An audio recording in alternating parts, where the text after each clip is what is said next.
Hey guys, welcome back to the Vodkraft. That's right, this is a special edition of the Vodcast, which I'm entitling the Vodkraft. What I'm going to show you guys today, I actually started a little bit earlier so you don't get to see the whole process. I'm going to show you how to take this pink, 1-inch pink foam insulation and turn it into this. So I've been asked by Danny Givens, the owner of Givens Book, to create 8 signs for this new section he's adding to the store called Down the Rabbit Hole. It's going to be all new toys and gifts and games and stuff like that for a little bit more of I don't want to say twisted folk, but people who don't necessarily follow the yellow brick road, we'll say. So we start here with a 1-inch foam, and I pre-cut these, which you didn't get to see, into 8, 7. So the first step in making these signs is after I've got them down to my 8x24, which are a little bit larger than I actually want them to be, and you'll see why I cut them big as we move along here, is to take your thermal tool. It'd be much handier if I had the Proxxon saw, but I don't. I've got this shitty little thing that I got 60% off at AC Moore for about $7. It works, but it eats batteries like a motherfucker. So here's where we get creative. Check this out. So after you got your tool on, it will use heat to cut into the pink foam. And what I'm trying to do here is create the texture and appearance of like an old wooden sign. Adding little ruts and little gashes that are missing from it. Even turning the angle of the blade will expose like the front of the board or hide some of the edges. The cool thing is that you can't do anything wrong here. Like, I don't even have to look. I guess I should, because I'm getting paid for this. Otherwise, I would just go to town. And going in and adding these little cracks and stuff really adds a lot. And I'm going to cut this out just to show you guys what it looks like after you've done the whole length of it. It's almost like a puzzle piece. You gotta pop it out. Pop it out! Gotta pop it out!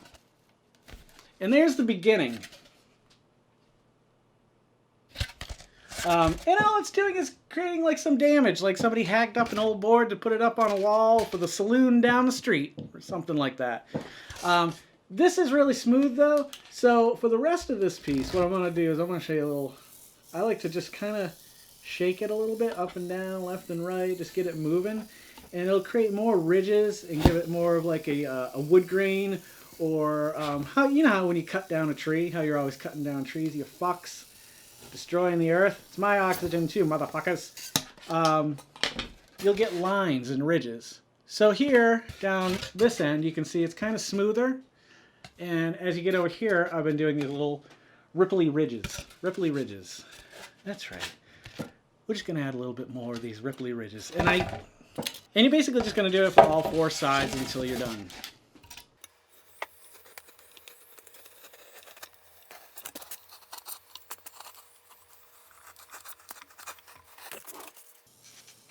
Oh, that's another thing too, is I like to try to keep this thing as vertical as possible because it does have it tends to make it look like it was produced rather than something natural. If it's on a little bit of an angle, I mean, it's not a huge deal. Most of the sign, the real magic is the front of the sign. And that's what people came to see. I literally just put these batteries in, and I haven't finished a complete sign. Danny's bill just went astronomically through the roof. Now, it didn't increase the price much, but if I have to replace these batteries every time I do a sign, it's going to get expensive. These batteries aren't cheap. These are cheap because I got them at the dollar store, but if I have to buy more, I am going to have to buy either good ones or talk to Danny about getting me a Proxxon table, because this job would be 10 times faster. Let me just show you a picture of what the Proxxon saw looks for. It's about a $121 table. I started getting into this foam craft stuff, by the way, because of Black Magic Craft. For a while, I was creating a lot of things for my Dungeons & Dragons campaign. I know it's nerdy, whatever. But what's not nerdy about this? What's not nerdy about this? Oh! Okay, so, this is how I got into it. But the saw, as you can see here, has an arm that comes over with the piece that comes down through the middle, and then you can physically just go in and move it. Plus, because it's electric, you're not running out of power every 5 minutes, which is really going to become a pain in the ass. Okay, let's finish this one up, and then I will move on to texture. Texture, I don't even know her. Remember when I used to sing on Broadway? You know, it's on my bucket list. If there's ever an opening for Judas Iscariot in a Jesus Christ Superstar play, it doesn't have to be Broadway. It could be local. It could be a high school. It could be, I don't care. I don't care what it is. I really like to sing his parts in a play. And I know that's a high hope, because Carl Anderson had an amazing voice. I know this has nothing to do with why you came here today, but lately I have just been thinking a lot about Carl Anderson. Carl Anderson Performance Center is here in Lynchburg, and I actually met Jesus there. Or rather, I met Ted Neely, which was fantastic. If I can find a picture, I'll put that up now too. That's right. How many of you have a picture of you and Jesus? None of you. None of you. I'm sure some of you do. Maybe you've met Ted Neely. Maybe you've met the real Jesus. I don't know. Oh, wait, that's right. There is no Jesus. Okay, so here we are. We went from this to this in a matter of a few minutes here sitting. Now, this is where things get fucking fun. Look at this. This is just rolled up heavy-duty aluminum, or tin foil, as my mother and grandmother used to say. I guess it was made from Tim. Some guy, Tim. They cut him up and they made a fucking ton of these things. Now, I guess maybe at one point tin was cheaper than aluminum, or I have no idea why. We could look it up. You want to look it up?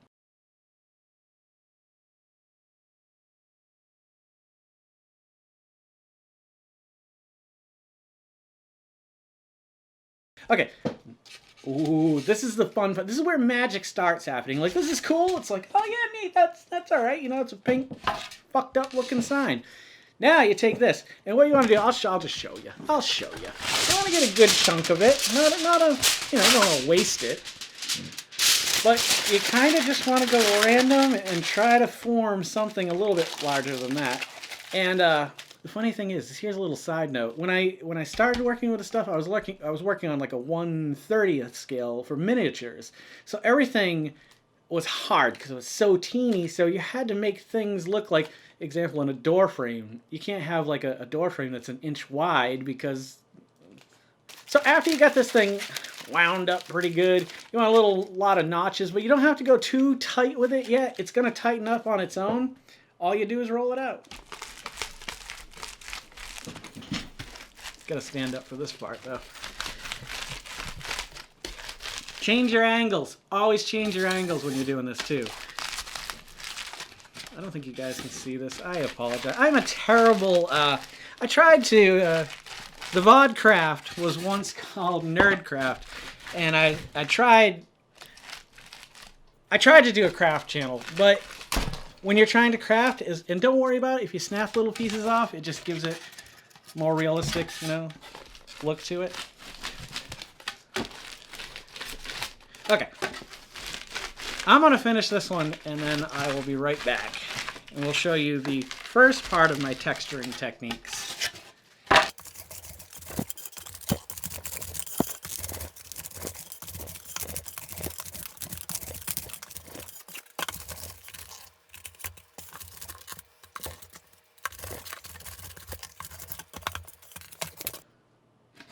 Okay, I'm trying to turn it in the light there. It's not a very high contrast, and there's lights beaming off of this thing. That's the first layer of texturing I like to do. What it's giving the impression of, I think, is the bark of a tree. Because if you look at the bark of a tree, it's really like textury. There's a lot of texture there. Plus there's lines. So where do we get the lines from? Stay tuned. I'll be right back. Not everybody has gonorrhea, but I guarantee everybody's got some Hot Wheels cars lying around. To get your lines, it's actually relatively easy to do. I discovered this at work. when I was just showing people at work how I made these things. And I went in the Lost and Found drawer, and I knew there was a one of these car type things in there that these kids are playing with these days. Anyhow, I thought, wow, that would follow a pattern, and I can actually use the turning ability of it to kind of create where knots and stuff would be. The only problem with it is, and I do really like seeing them on here, it doesn't make any sense. If this is the bark of a tree, you wouldn't see those lines as significantly.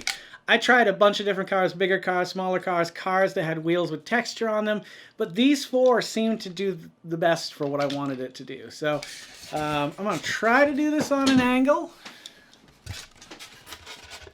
Yeah, we just kind of push down and drag the car. There it is. Can you see it? Let me do a bunch of them and then I'll show you. And you can't be afraid about digging in too. The last time I did this, I like really tore it up. I was like, shit, I just ruined that one. And then after I finished, I was like, oh, I'm not going to waste it. We'll try painting it and see how it looks with paint on it. The edges are a bitch with these cars though.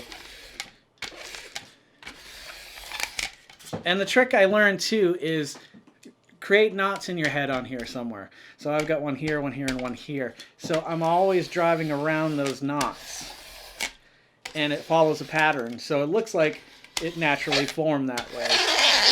Let's try a different one.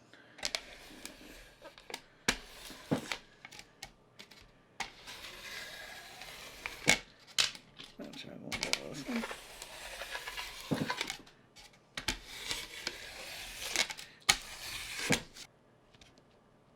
I know this is weird, but that's about the best angle I can get this at so that you can actually see those lines. As I tilt it and turn it, you can sort of see them too. But that is it. It is ready for paint now. This is going to be a next video. If you guys like this video, I will show you how I go through about 5 layers of paint on these things.